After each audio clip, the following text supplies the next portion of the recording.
Hello students, my name is Prathamesh sir आणि आपण आज बीजीटी ओरिजिनल या चॅनलवर. अच्छा, तर आपण मॅथ्स 2 चा 12th सायन्सचा मॅथ्स 2 चा लेसन नंबर 1 चालू केलेला आहे, ज्याचं नाव आहे डिफरन्शिएशन आणि त्यातला आपण एक्सरसाइज 1.1 संपवलेला आहे. तर आज आपण चालू करणार आहोत एक्सरसाइज 1.2. एक्सरसाइज 1.2 मधला पहिला क्वेश्चन काय आहे बघा. तर त्याने डेरिव्हेटिव्ह काढायला सांगितले आपल्याला, पण डेरिव्हेटिव्ह कसं काढायचंय? Using the derivative of inverse function. आपल्याला काय करायचंय? इन्व्हर्स फंक्शनचा वापर करायचा आहे आणि डेरिव्हेटिव्ह काढायचे. ओके, चला आपण क्वेश्चन कडे जाऊया. माझ्याकडे y is equal to question दिलेला आहे. काय करणार मी? y is equal to function दिले, मला हा पूर्ण प्रश्न x मध्ये कन्वर्ट करायचा आहे. काय होणार? स्क्वेअरिंग करतो मी दोन्ही साइडला. Squaring on both sides. Squaring on both sides. काय होणार बघा इकडे? y चं स्क्वेअर केलं तर काय होईल? y स्क्वेअर इक्वल टू इथे काय येणार? याचा स्क्वेअर काय येणार? रूटचा स्क्वेअर, हा बाहेरचा रूट निघून जाईल ना. 2 मायनस रूट x राहणार, आतला रूट तसाच राहिला. अच्छा, पुढे काय होणार बघा इकडे? हा मायनस रूट x जो आहे त्याला मी इकडे आणतो, y स्क्वेअरला तिकडे नेतो. काय होईल? y स्क्वेअरला तिकडे नेतो. हा मायनस रूट x इकडे आला, प्लस रूट x झाला का? ओके, आणि इकडे काय आहे माझ्याकडे? 2 मायनस हा y स्क्वेअर तिकडे गेला, y स्क्वेअर तिकडे गेला. ओके, आता माझ्याकडे काय राहिलं? इथे रूट x आहे, मला x is equal to function पाहिजे, तेव्हाच मी गणित सोडू शकेन ना. मग मी काय करणार? परत स्क्वेअरिंग करतो.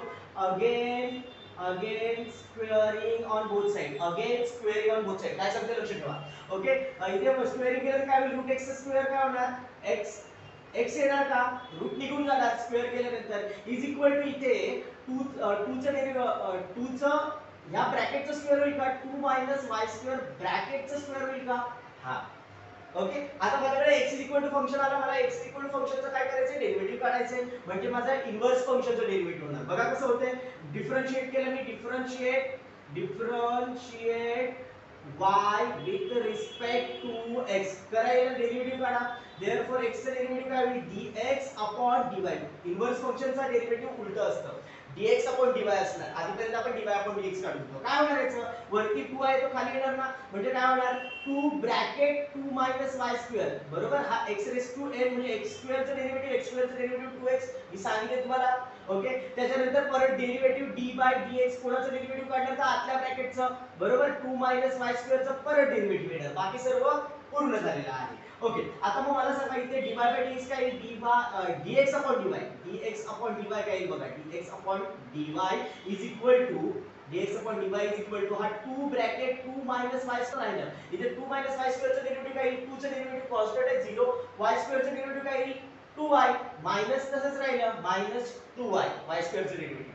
अच्छा, आता एवढं झाल्यानंतर मी काय करतो?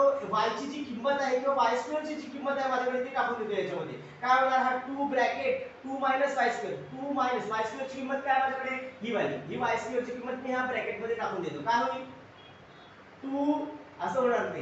इथे बघा, याला मी मोठी ब्रॅकेट करतो. 2 मायनस रूट x. हे असं झालं 2 मायनस रूट x. आणि इकडे मल्टिप्लाय मध्ये हा मायनस 2y आहे. मायनस 2y ची किंमत किती आहे माझ्याकडे? बघा, ती वाली व्हॅल्यू टाकून देतो y च्या जागी. काय ते रूट मध्ये 2 मायनस रूट x. रूट मध्ये 2 मायनस रूट x जे आहे ते मी लिहून ठेवलं. ओके, आता नेक्स्ट मी काय करणार इकडे?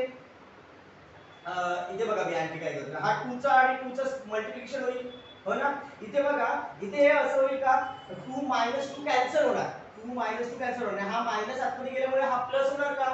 ओके, म्हणजे हा प्लस रूट x येणार. हा 2 2 जार 4 करतो मी इकडे.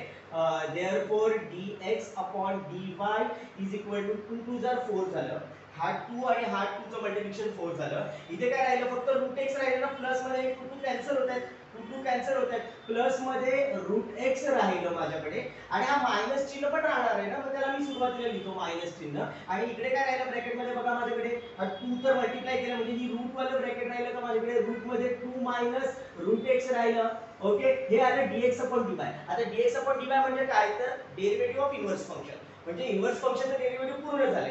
ओके, मग आता मला काढायचं आहे dy by dx. कसं काढायचं? Using inverse function. बरोबर, मग देअरफॉर डेरिव्हेटिव्ह कसलं? y चं डेरिव्हेटिव्ह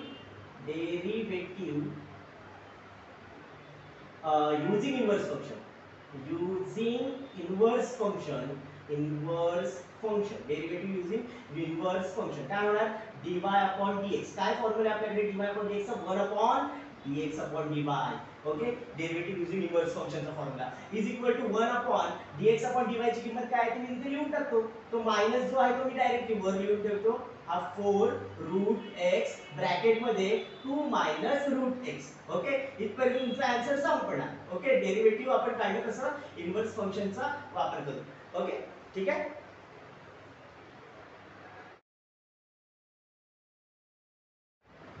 ओके, तर आपला नेक्स्ट क्वेश्चन आहे y log 2x 1. ओके, याला कसं सोडवणार आपण? तर पहिलं तर मला x मध्ये कन्वर्ट करायचं क्वेश्चन. हा log जर कॅन्सल केला मी किंवा हा log जर इकडे आला तर काय होणार? e रेस टू होणार, म्हणजे e रेस टू हा y येणार आणि मग तिकडे काय राहिलं माझ्याकडे 2x 1. ओके, हा -1 इकडे आला तर काय होणार? e रेस टू y -1 चा इकडे आला तर +1 होणार. बरोबर, आता तिकडे काय राहिलं माझ्याकडे 2x. आता 2 जर इकडे आला तर काय होईल? डिवाइड येईल ना.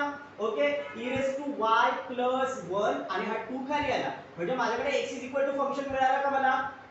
Okay, x is equal to function मिळालं तर x ला मी इकडच्या साईडला घेतो, चालेल का? ओके, x ला इकडे घेतलं मी. आता माझ्याकडे काय राहिलं? देअरफॉर डेरिव्हेटिव्ह काढणार with respect to y. Differentiate, कोणाला डिफरन्शिएट करतोय मी? Differentiate x with respect to y. Okay, differentiate x with respect to y म्हणजे y चं डेरिव्हेटिव्ह काय होणार? dx upon dy is equal to ह्याचं डेरिव्हेटिव्ह कसं काढणार? हा 2 जो आहे त्याला मी बाजूला काढतो आधी 1/2. e raised to y चं डेरिव्हेटिव्ह काय येणार? e raised to y चं e raised to y plus 1 चं डेरिव्हेटिव्ह 0. नाही लिहिलं तरी चालेल. बरोबर झालं. म्हणजे आता माझ्याकडे काय राहिलं बघा इकडे dx upon dy ची किंमत काय आली? dx upon dy ची किंमत आली माझ्याकडे e raised to y upon 2. बरोबर आहे का? आता हे असं आल्यानंतर मला काय करायचं? Derivative of inverse function. Therefore derivative using inverse function. झालं आपलं, थोडंसं राहिले. Derivative using inverse function. Derivative using inverse function. चला, काय आलं माझ्याकडे? Therefore dy upon dx is equal to 1 upon dx upon dy. हा फॉर्म्युला आहे आपल्याकडे, हो ना. पुढे dy upon dx is equal to काय येणार मग? 1 upon dx upon dy. dx upon dy ची किंमत काय आहे माझ्याकडे? e raised to y upon 2. अच्छा, मला y ची किंमत टाकायची राहिली. हा, तिथेच टाकली तरी चालेल, तिथे टाकली तरी पण चालणार आहे. मी इथे y ची जागी किंमत टाकतो. हा खालचा 2 वर जाईल का? हा, खालचा 2 एकदम वर घेतला. Okay, e raised to y ची किंमत डायरेक्ट टाकली तर मी बघा इथे माझ्याकडे e raised to y ची किंमत आहे. ही डायरेक्टली टाकू 2x 1 म्हणजे हा 2 वर गेला. इथे फक्त e raised to y आहे, त्याच्या जागी काय लिहिणार मी? 2x 1. Okay, 2x 1. ठीक आहे, म्हणजे dy by dx ची किंमत आपली आलेली आहे. म्हणजे dy by dx काय आला आपल्याकडे? dy upon dx is equal to 2 upon 2x 1. झालं, हे इथे आपला आन्सर संपलं. ठीक आहे.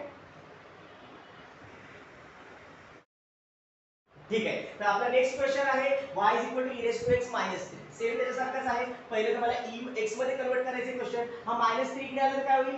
y 3 होणार का? म्हणजे तिकडे काय राहिलं? e raised to x. आता मगाशी जसं log तिकडे गेल्यानंतर e raised to होत होतं, तसं हा e जर इकडे आला तर काय होईल? log मध्ये येणार. log y 3 is equal to x. log y 3 is equal to तिथे काय राहिलं? x. म्हणजे माझ्याकडे क्वेश्चन काय आहे? x is equal to हे log y 3. कळते का तुम्हाला? चला, नेक्स्ट काय करणार मी? डेरिव्हेटिव्ह काढणार. Differentiate x with respect to y. इथे पुसलंच नाही, तसंच ठेवलं. बघा, x चा डेरिव्हेटिव्ह काय येणार? dx upon dy. dx upon dy is equal to इथे काय येणार? log चा डेरिव्हेटिव्ह काय असतो? 1 upon असतो का? 1 upon y 3 होणार का मग? ओके, झालं. y 3 चं परत डेरिव्हेटिव्ह काय आहे? y चं 1, 3 चं 0. ते नाही लिहिले तरी चालणार आहे आपल्याला. ओके, आता मी याला y ची व्हॅल्यू बदलू का इथे? चालेल, इथे बदलली तरी चालेल, लास्टला जाऊन बदलली तरी चालेल. इथे dx upon dy काय येणार बघा? y ची किंमत y च्या जागी मी देऊन टाकतो. काय y ची किंमत? e raised to x -3 आणि मग हा काय राहिला? +3. बरोबर, e raised to x -3 आणि इथे +3 ऑलरेडी आहे, म्हणजे -3 +3 कट होतं का? म्हणजे 1 upon e raised to x राहिलं का? 1 upon e raised to x. हे काय आलं माझ्याकडे? dx upon dy. चला, नेक्स्ट पुढे काय होणार? ही वाली व्हॅल्यू मी इथे टाकणार का? डेरिव्हेटिव्ह युजिंग इन्व्हर्स फंक्शन काढायचे आपल्याला. dy by dx is equal to 1 upon dx upon dy. मग आता ही जर व्हॅल्यू मी तिथे टाकली तर काय होणार? dy upon dx is equal to काय येणार? 1 upon dx upon dy ची किंमत आहे 1 upon e raised to x. इथे येणार 1 upon e raised to x. अच्छा, हा खालचा e raised to x वर गेला तर काय होणार? dy upon dx is equal to फक्त e raised to x येणार का? ओके.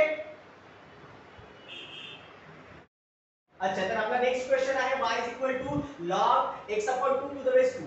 अच्छा हा बेस 2 आहे, लक्षात घ्या. समजा लॉग तिकडे गेला तर e रेस 2 होतो, पण तेव्हा तिथे e असतो जो अदृश्य असतो, दिसत नाही आपल्याला. पण इथे 2 आहे, तो 2 तिकडे गेला तर काय होणार? log टू द बेस 2 तिकडे गेला की असं होणार 2 रेस टू y. ओके, नीट लक्ष द्या. इथे 2 रेस टू y होणार. ओके, मग इकडे काय राहिलं माझ्याकडे? x/2 राहिलं का? हा, आता हा 2 इकडे आला तर काय होणार? 2 आणि 2 रेस टू वाय एकत्र आले, 2 रेस टू वाय. ओके, ठीक आहे. इकडे काय राहिलं x, म्हणजे माझ्याकडे फंक्शन काय आहे? x इज इक्वल टू हा 2 तर आहे, तो काय त्याचं काही टेन्शन नाही, तर कॉन्स्टंट आहे. 2 रेस टू y आहे, ह्याचं फक्त आपल्याला डेरिव्हेटिव्ह काढावं लागेल. चला, x इज इक्वल टू असं डेरिव्हेटिव्ह काढलं, differentiate x with respect to y, तर काय होणार? तर x चं derivative dx upon dy. Okay, dx upon dy is equal to याचं डेरिव्हेटिव्ह काय होणार? 2 तर तसंच आहे, 2 रेस टू y चं derivative 2 raise to y into log 2. बरोबर ना? a रेस टू x चं derivative a raise to x into log a. माहिती आहे ना? तसंच केलं मी याला. आता पुढे y च्या जागी y ची किंमत टाकून देतो. dx upon dy is equal to 2 into 2 raise to y ची किंमत आहे का माझ्याकडे? x अपॉन 2, मग ती मी तिथे लिहितो. x upon 2, 2 raise to y ची किंमत x अपॉन 2, आणि हा log 2 आहे तसंच ठेवलं मी. ओके, log x ला आहे तसंच ठेवलं. सॉरी, इथे log 2 येणार ना? हा, log 2 येणार इकडे. ह्याला आहे तसं कॉपी केलं. आता इथे 2 कॅन्सल होतोय, म्हणजे राहिलं काय माझ्याकडे? x log 2, x log 2. बरोबर आहे का? कळतंय का dx अपॉन dy ची व्हॅल्यू? ठीक आहे. आता पुढे काय करणार मी? dx अपॉन dy ची व्हॅल्यू आल्यानंतर डेरिव्हेटिव्ह युजिंग इन्व्हर्स फंक्शन, या इन्व्हर्स फंक्शनचा वापर करून डेरिव्हेटिव्ह कसं काढणार? dy upon dx is equal to 1 upon dx upon dy. म्हणजे इथे काय होणार? dy upon dx is equal to 1 upon dx upon dy ची किंमत किती आहे माझ्याकडे? x log 2, x log 2. बरोबर का? ठीक आहे. इथे आपला क्वेश्चन संपतोय. क्वेश्चन नंबर 1 इथे आपला संपतोय. ओके, आणि इथपर्यंत आपण थांबूया. आता तुम्हाला व्हिडिओ आवडला असेल तर लाईक जरूर करा. पुढचा क्वेश्चन नंबर 2 आपण नेक्स्ट व्हिडिओ मध्ये करणार आहोतच. चॅनलवर नवीन असाल तर सबस्क्राईब करा आणि जास्तीत जास्त शेअर करा. थँक्यू.